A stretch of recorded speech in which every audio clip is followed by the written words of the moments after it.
Journal of Discourses. Volume 10. Discourse 26.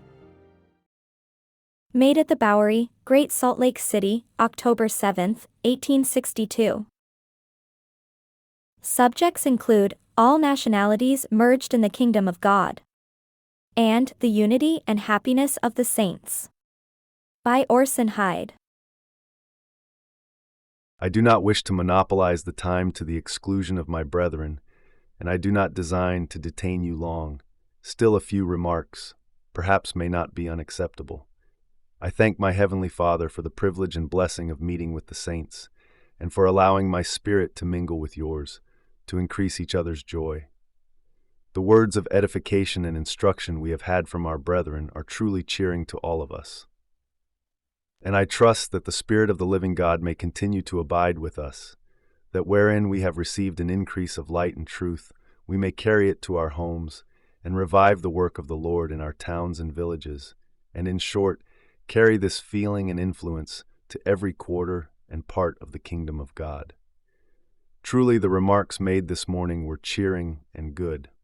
The Spirit of the Lord is calculated to remove everything that may be in the heart, which is opposed to that which is good, to godliness and peace. Much is said about the tribes of Israel, from which most of us are supposed to have descended. With some, there is quite a feeling of choice in regard to the tribe from which they sprang. But let me say that whether we sprang from Judah, Ephraim, Manasseh, or from a family of Gentile origin, that of all these tribes and classes, whoever receive the gospel and are molded and fashioned by the Spirit of the living God, will be entitled to a place in the kingdom of our Heavenly Father. Hence it is written, "For by him were all things created, that are in heaven and that are in earth, visible and invisible, whether they be thrones or dominions or principalities or powers. All things were created by him and for him." And again it is written, "And have put on the new man, which is renewed in knowledge after the image of him that created him. Where there is neither Greek nor Jew, circumcision nor uncircumcision, barbarian, Scythian, bond nor free, but Christ is all and in all." Colossians chapter 1 verse 16 and chapter 3 verses 10 and 11. I feel that in these two particulars we are distinguished from the world, while we are made one by being baptized into one Spirit, and all embracing the one faith, becoming members of one body, having one common Father, even the King of heaven.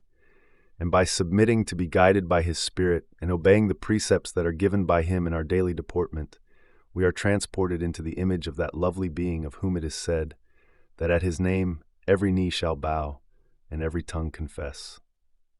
Brethren, I feel happy and childlike in your presence today, and I intend to continue in well-doing, that I may ever have the Spirit of the Lord to guide me aright. If by my labors I can make others feel as well as I feel myself, it is the joy of my heart. It is that for which I labor and toil.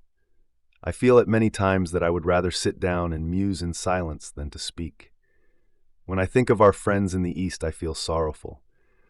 Their condition is deplorable. I have no enmity towards anyone, but my general feeling is, heaven bless the saints, and may heaven destroy every influence that is arraigned against Zion. And the Lord will do this.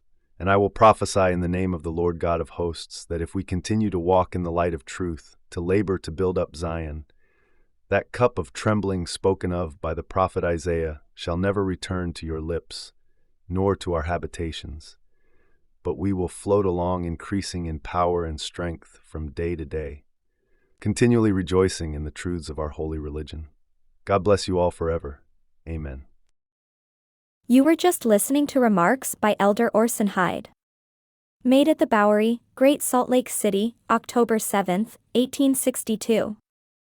This talk was titled, "All Nationalities Merged."